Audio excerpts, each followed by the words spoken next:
You're just acting 70. Well, I'm not, you see. You know, somebody who was 70 wouldn't have been behaving like a kid on the starting grid at Silverstone yesterday. And the other day I was doing a signing thing for Star Trek, and my son, who was there with me, who's also done Star Trek, came over to me and said, "Dad, there's the whole of the Tottenham Hotspur 1970 squad over there signing." What? I abandoned what I was doing. I mean, I know, and I'm shaking hands with Bob Wilson, you know, and it's just fantastic for me. So that is how I view life. I get a great kick out of it. I get a great kick out of everything I do. And I wander around saying to myself, "Patrick, can you really believe this is happening?" And it feels right for me. When you see yourself in the old days on the TV, is it you, or is that like your son or some other actor? We didn't know when Star Trek began really what was going to happen. And I was the last member of our company, of the crew, to wake up to the fact that we were a hit. I was in denial about it for a long time. And I do remember I bought, at the start of the second season, or maybe it was halfway through the first season, I bought a new car. I bought a Honda. And I remember Jonathan Frakes, who played Commander Reich in Star Trek, saying to me, "Patrick, you have a poverty mentality. You bought a Honda, perfectly good car, but you know, you could have perhaps bought something a bit fancier." And I was thrilled with my Honda. I was really pleased. It was only the second new car I'd ever owned. Do you think you've made it yet? Well, what's just happened, this trip to the palace and meeting the Queen, that has given me pause for thought and made me reflect on the fact that an acknowledgement has been made, some notice has been taken of what I've done more seriously than I ever considered it, and that it perhaps does count as an illustration of something that, just like my poverty mentality, I was in denial about. You know, that that a certain place in the life of British theatre, and that means so much more to me than having a place in Hollywood, because it's all I ever wanted to do. When I was 15, 16, I had no ambitions to work in Hollywood. I had no ambitions to be a movie star in front of film cameras, working with other big stars. All I wanted to do was be on a stage, if possible, speaking blank verse. If not, the next possible best thing. And that's what the last few years have been like. And my level of satisfaction is profound, and the pleasure I get out of my work only gets greater year by year. I love my job now more than I ever have done. And I found I've just finished doing a play in Chichester in which I actually played William Shakespeare in this play. And I suddenly realized, Patrick, you've got inside you, there's a quality of peace, of quiet, even in the middle of, extremely emotional scenes, that wasn't there before. So something has obviously changed, and it's to do with confidence, self-assurance, and a belief that, all actors have this thing. All of us say that we have this fear we're going to be found out. You'll go on to do a performance and somebody will say, "Oh, come on, you can't fool us with that." And that feeling, I think, has gone, that I might get found out. It's interesting, when I look at people like you and Sarina McKellen and Simon Callow, you're really hard workers. You could have a much easier life. Turning up at a theatre 8 times a week isn't easy, is it? Ian is still doing it. You mentioned Simon and Ian and myself and Ronald Pickup. We were doing Waiting for Godot. We did it for 22 weeks, and I was worn out. I was exhausted. Ian McKellen is still playing that role in the same production with another cast of actors, and I love turning up to do a show. I still get a thrill out of it.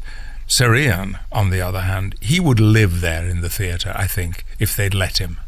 He used to come in at 3:30, 4 o'clock in the afternoon, and he'd have his afternoon sleep in the theatre, then wake up and do the show, whereas I would have it at home and come in for the performance. It's to know that every night you are going out in front of an audience who want to be there and are excited to be there, and some of them for the first time, given what Sirian and I have done, the X-Men and Star Trek and Lord of the Rings. People come to see Gandalf, they come to see Captain Picard, they come to see Magneto and Professor Xavier, but instead what they get is Sam Beckett and William Shakespeare and Edward Bond.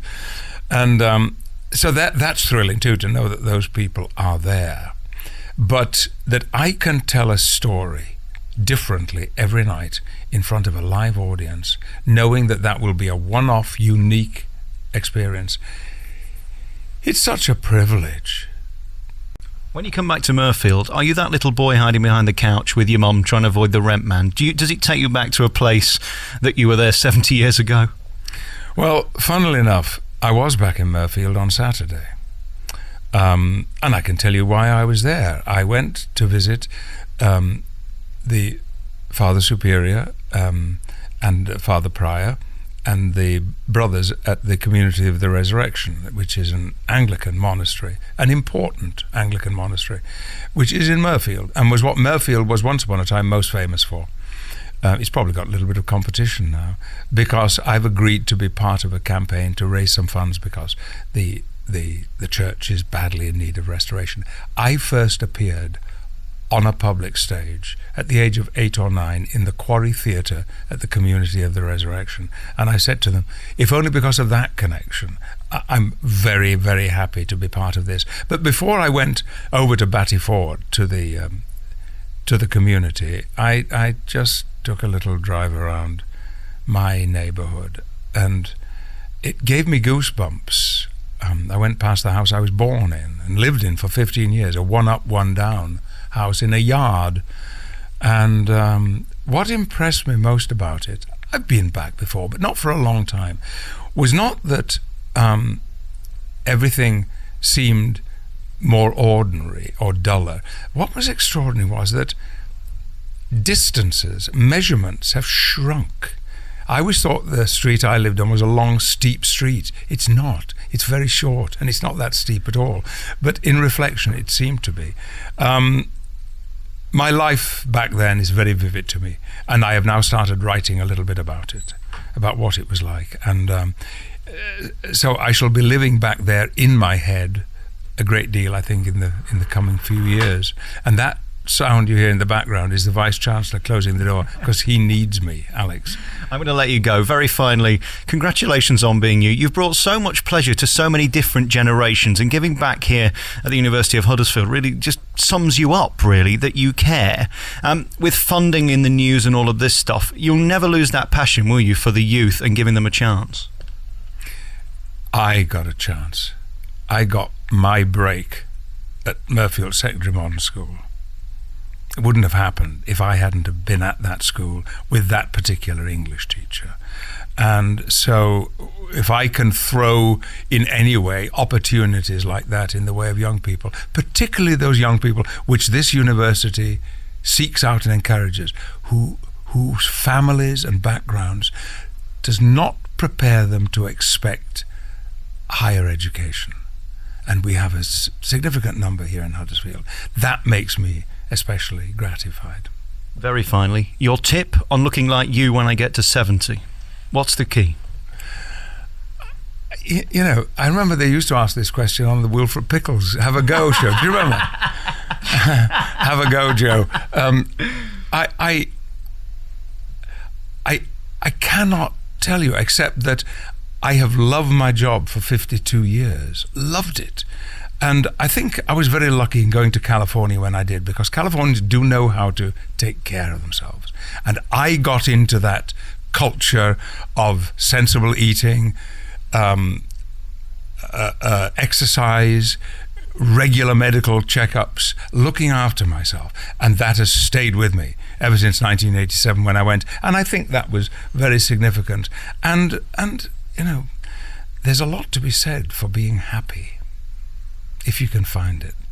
Sir Patrick Stewart, thank you very much for talking to me. It's a great honour, and congratulations on all the work you do here in West Yorkshire, and especially for the University of Huddersfield. Nice to talk to you. Thank you.